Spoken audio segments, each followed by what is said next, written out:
Friday. Michael Cook is here to give us a couple of movie reviews. We're talking about Father Stu, oh my, and Oxygen. Yes. Good morning. Let's talk about Father Stu, new movie opening today at your local theaters. Mark Wahlberg plays Stuart Long. This is based on a true story. We see him at the beginning. He's a ne'er-do-well boxer who's just not going to make it past his prime. He decides, you know what, I'm going to move to Hollywood and become a big Hollywood star. And so Wahlberg moves to L.A. and works in a grocery store, getting nowhere fast, meets a young lady and follows her to church, the Catholic Church. She's a Catholic woman, and for her to date anybody, she wants to date a fellow Catholic. So he gets baptized, and they start a relationship. All the while, he's just trying to make it in Hollywood. His dad, played by Mel Gibson, they don't have a great relationship. His mother, played by the fantastic Jackie Weaver, who's just great in everything she does. Wahlberg's character has a big motorcycle accident and has a bit of an epiphany and decides to become a Catholic priest, which again, this is based on a true story. All the while, you know, people don't want him to be, his family doesn't want him to become a priest. The diocese is not really crazy about this former boxer with a criminal record trying to become a priest. So there's more to the story that I won't give away. That there's some surprises, but you know, if you know the true story, then you know what happens next. Some of the performances are good. As I mentioned, Jackie Weaver, who I'm a big fan of. Wahlberg goes for a very dramatic role that we haven't seen him do in a while. But this movie just sort of, it's mediocre. It kind of meanders. It doesn't have the focus. It's 2 hours long, which is about 30 minutes way too long. And the characters sometimes aren't thinly drawn, and the script can be hokey. It's supposed to be an inspirational story, and at times it is, because of the health struggles that Father Stuart deals with at the end of this movie, and then Mark Wahlberg, you know, gains weight and has a fat suit to show the struggles that he went through.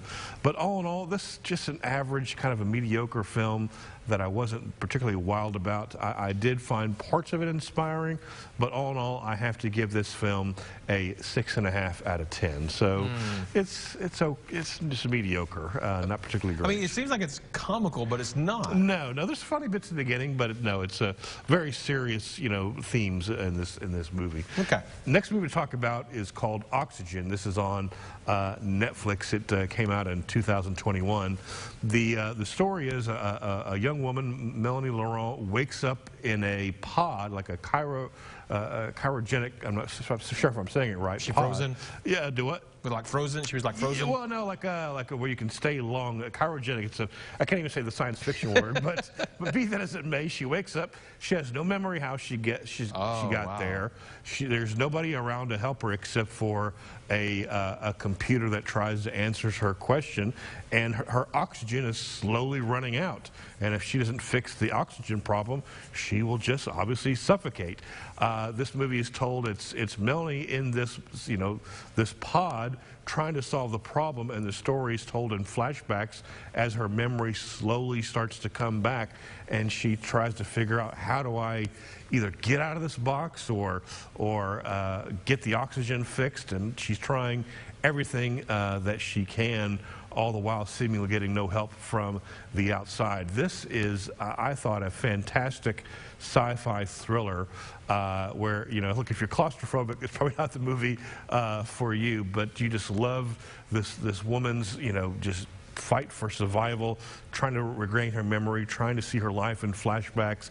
How can she solve this scientific problem? She is a scientist in her non-pod life, trying to use those skills to fix this dilemma. I thoroughly enjoyed this film. Now, it's a French film, but the good thing, it's in subtitles, but the good thing about Netflix, there's a thing you can change where you can have it dubbed in English, so you wouldn't know that it's a French film. So if you're looking for a good sci-fi thriller, my goodness, I really recommend this film. So all in all, I give it an 8.5 out of 10. Really enjoyed Oxygen on Netflix. I just saw a scene that there's no way my wife's going to watch that movie. There's absolutely no way. Now that I've seen it and I let her watch it, you know how much trouble I'm going to be into? Ooh-wee, big feet, but a great movie for everybody else. Yes, if you want everybody to see but my wife. Exactly. And maybe someone else too. All right, let's take a, well, we can't do that today. I was about to toss to Rance, but Rance is off today. Vacation. So, all right, yeah, he's on vacation. All right, we'll be right back after the break. We're going to get to the Coffee Talk Trivia question, though.